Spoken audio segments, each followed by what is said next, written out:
À l'horizon de 2024 se profile une tempête sans précédent, une ombre qui menace d'effacer l'un des piliers de notre civilisation, le catholicisme.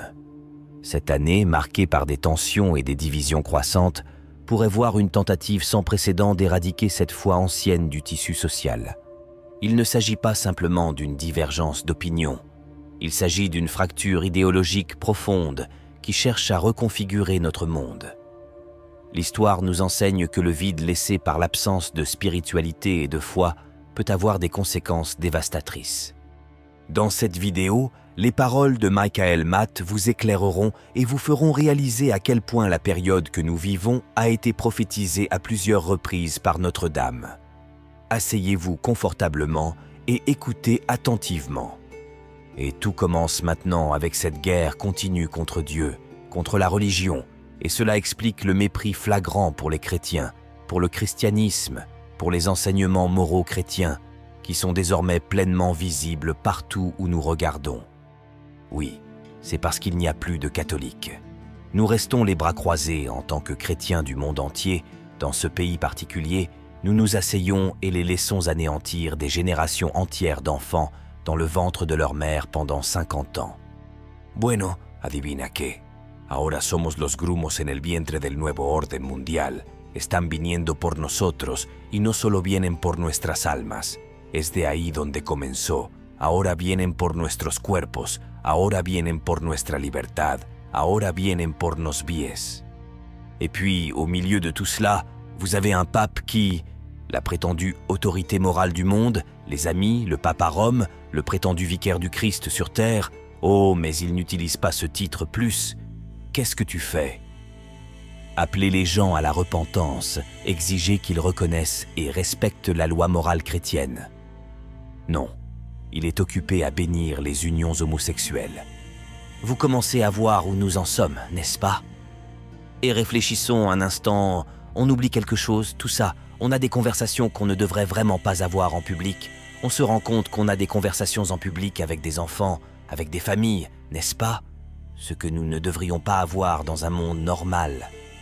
Que nous dit saint Paul dans Corinthiens 5, 12. Il dit que c'est dommage de parler de telles choses. C'est comme ça que j'ai grandi. Quand j'étais jeune, on n'en parlait pas. Nous en parlons tous. Tous les petits-enfants du monde entendent maintenant tout cela. Comment le pape lui-même veut bénir ces gens. Non pas les appeler à la repentance, mais simplement les bénir parce qu'ils veulent une bénédiction comme tout le monde. Et il y a des soi-disant catholiques conservateurs qui défendent cette décision de bénir ces enfants, ces couples, la défendent chaque jour et ciblent les gens comme nous parce qu'ils remettent en question ce qui se passe. Eh bien, mes amis, c'est juste une perte totale. Nous appelons cela une perte de l'identité catholique, ce que la génération de mon père appelait le sens catholique, a complètement disparu. Pendant ce temps, vous savez, même les bonnes personnes sont désorientées et désespérées, et j'ose dire diaboliquement dans ce problème maintenant, parce qu'il n'y a aucun leadership moral venant du christianisme, presque rien, certainement pas des plus hauts rangs de l'Église catholique. Confusion dans ce problème. Cette semaine encore, le pape, assis au Vatican à Rome, a déclaré qu'il bénirait ou permettrait aux prêtres de bénir les couples de même sexe. C'est donc un communiste argentin qui est au sommet de l'Église catholique romaine. Et ce n'est pas seulement l'Église catholique, mais aussi les églises protestantes, les synagogues, c'est un phénomène très répandu. Si la loi morale chrétienne, la loi morale de Dieu, la loi de la nature, n'est pas soutenue, nous ne faisons que jouer ici et la spirale politique descendante vers l'enfer se poursuivra sans relâche. Regarde comment ça marche. Parce que, encore une fois, ce péché particulier a toujours été la marque des derniers jours, des dernières étapes d'une civilisation moralement effondrée. Et c'est là que nous en sommes. À peine 6 mois après le début de son pontificat, le pape François a suscité la controverse avec sa vision non conservatrice d'une Église inclusive. Dans une interview extraordinaire publiée dans 16 pays, il a averti que la structure morale de l'Église catholique pourrait s'effondrer comme un château de cartes si elle ne parvient pas à équilibrer ses règles controversées sur l'avortement, les homosexuels et la contraception avec la nécessité accrue d'en faire un système plus miséricordieux. et accueillant pour tous. Depuis, des politiciens comme Donald Trump ont reçu le message. Ne sois pas obsédé par l'avortement, Donald. Allez, même le pape a dit qu'il ne fallait pas être obsédé par l'avortement, n'est-ce pas? Alors à qui la faute?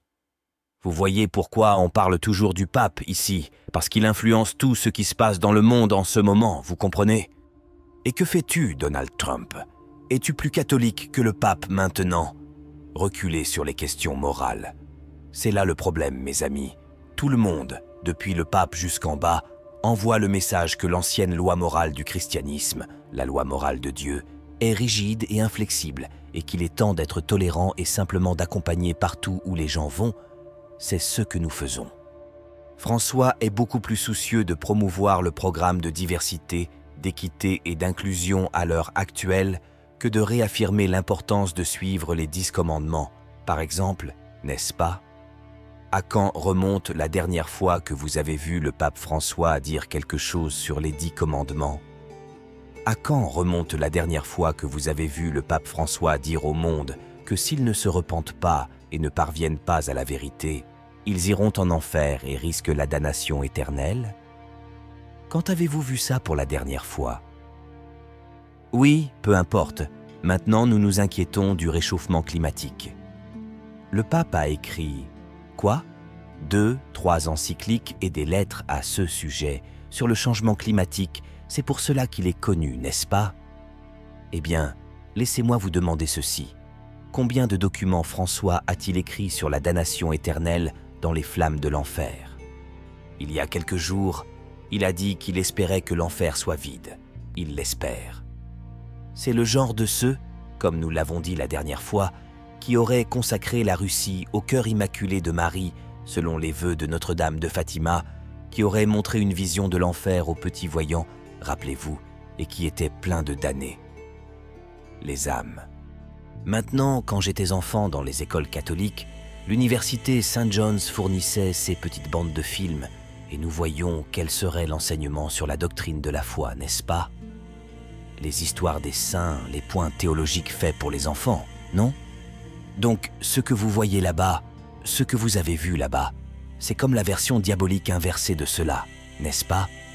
Ils catéchisent littéralement nos enfants sur Amazon Prime, Netflix et partout ailleurs, pendant que le pape bénit les homosexuels. Et mes amis, je terminerai par ceci. Ce n'est pas comme si nous n'avions pas été prévenus, par exemple, j'ai su toute ma vie que cela allait arriver. Rien de tout cela n'est une surprise, et j'entends par là le gouvernement mondial unique, la seule religion mondiale. Comment savais-je que cela allait arriver? Le 1946 septembre, 2 bergers français, Mélanie Calva et Maximin Giraud, rencontrèrent une belle dame assise sur un rocher en train de pleurer dans les hauteurs des Alpes françaises, au lieu dit La Salette. Il leur dit que la raison de sa tristesse était la trahison de son fils et la négligence de sa sainte Église à travers le monde. Le message de la dame et les secrets qui l'accompagnaient comprenaient des avertissements apocalyptiques sur le déchaînement des puissances de l'enfer à travers le monde. L'Église a officiellement approuvé le message. Vous pouvez nier les apparitions. Vous pouvez dire « Vous savez quoi? Les révélations privées ne sont pas obligatoires pour les catholiques, n'est-ce pas ?» C'est vrai, mais cela ne répond pas à la question. Comment ces petits bergers ont-ils su que Rome finirait par perdre la foi, comme cela avait été prophétisé il y a 100 ans à la Salette? Elle a dit que Dieu punirait d'une manière sans précédent. Malheur aux habitants de la terre, Dieu épuisera sa colère. Elle a dit que la société est au bord des pires fléaux, que nous serons gouvernés par une verge de fer et que nous boirons la coupe de la colère de Dieu. Lucifer, dit-il, avec un grand nombre de démons sera libéré de l'enfer et la foi sera abolie. L'Église sera livrée à de grandes persécutions. Ce sera le temps des ténèbres. L'Église connaîtra une crise terrifiante. Elle a dit que les pouvoirs civils et ecclésiastiques seraient abolis. Elle a dit que tout ordre et toute justice seraient bafoués, que sans amour pour la patrie, sans amour pour la famille, on ne verrait que le meurtre, la haine, la jalousie, le mensonge et la discorde. Il a prédit que les dirigeants civils n'auraient qu'un seul objectif, celui d'abolir et de faire disparaître tous les principes religieux pour céder la place au matérialisme, à l'athéisme, au spiritualisme et à toutes sortes de vices. Il a dit que les méchants déploieraient toute leur méchanceté, s'entretueraient et se massacreraient. Il a dit que Rome perdrait la foi et deviendrait le trône de l'Antéchrist. Maintenant, c'était à la Salette. Maintenant, avançons 80 ans. Allons à Fatima, au Portugal. Nous sommes en 1917, encore une fois. 3 petits bergers prétendent avoir été informés par une belle dame que les nations seraient anéanties, les mauvaises modes seraient introduites, une grande guerre approcherait, Satan mènerait une bataille finale contre le mariage et la famille, exactement comme cela se passe aujourd'hui. Et, encore une fois, je suis allé à Fatima pour m'en assurer. J'y suis allé plusieurs fois. Et ce qui ressort encore une fois, c'est que certains des plus grands intellectuels, prêtres, papes d'Europe, croyaient absolument que quelque chose s'était passé là-bas. Ils ont fait des vacances, la fête de Notre-Dame de Fatima. Ils ont fait des pèlerinages. Tous les papes, y compris François, ont fait un pèlerinage dans cette petite ville de Fatima parce que quelque chose s'y est passé. L'Église a mis toute son autorité derrière cela en disant oui, quelque chose s'est passé ici. Ainsi, en 1917, voici ce que disait la dame. Si les hommes ne cessent d'offenser Dieu, la Russie répandra les erreurs dans le monde entier. Les bons seront martyrisés, plusieurs nations seront anéanties. Maintenant, un peu plus tard, 50 ans plus tard, Notre-Dame est revenue, cette fois au Japon, dans un endroit appelé Akita. Et là, elle a prévenu, c'est terrifiant car il semble que Notre-Dame devienne plus inflexible. Elle parle de guerre spirituelle, il parle de l'anéantissement des nations, n'est-ce pas? Il vient à Akita et dit qu'il y aura une grande guerre civile au cœur même de l'Église du Christ, cardinal contre cardinal, évêque contre évêque. Encore une fois, je ne suis pas un adepte de Medjugorje, je ne parle pas de choses qui n'ont pas été entièrement approuvées, et je suis allemand, donc je ne suis naturellement pas disposé à accepter une apparition et à dire qu'elle est vraie. Certains d'entre eux sont incroyables, ils ne sont pas réels. Par conséquent, je devais m'assurer que dans le Siad d'Akita, c'était vrai. Alors Walter et moi sommes retournés au Japon pour voir ce que nous pouvions trouver. Et devinez quoi, cette apparition a été complètement approuvée par l'Église catholique de l'époque après 11 années de recherche. L'évêque ordinaire du diocèse de Niigata de l'époque a officiellement déclaré que les événements liés à la statue et les messages délivrés à sœur Agnès Sasagawa étaient d'origine surnaturelle. Alors, quel est mon point? Ce que je veux dire, c'est que nous avons été prévenus. Nous avons été avertis d'une guerre spirituelle contre les puissances de l'enfer. Ce n'est pas seulement une guerre politique. C'est pourquoi j'ai commencé l'émission de ce soir. Oui, 2024 est une année politique, mais nous devons faire davantage pour apporter des armes spirituelles à ce combat, à cette guerre, sinon nous perdrons. Le châtiment prophétisé dont je parle implique une perte massive de la foi, qui laisserait le monde sans protection contre les forces du mal absolu. C'est de cela dont nous parlons.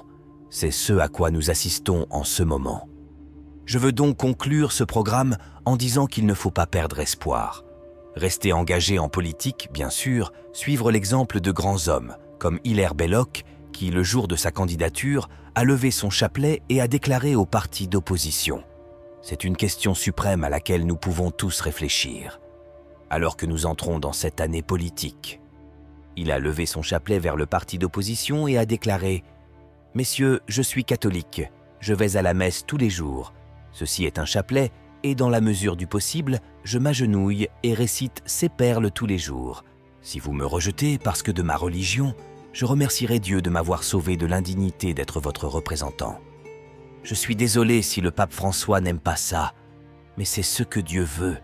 Et il est temps, mes amis, il est temps, hommes chrétiens, de dire à l'équipe de François et au reste de la cabale mondialiste de retourner en enfer où ils viennent d'eux. Et je suggérerais que nous passons l'année 2024 à préparer les prochaines élections en faisant exactement cela, avec cela entre nos mains. J'espère que tu me rejoindras. Merci beaucoup. Je m'appelle Michael Matt. Merci de votre écoute et à la semaine prochaine.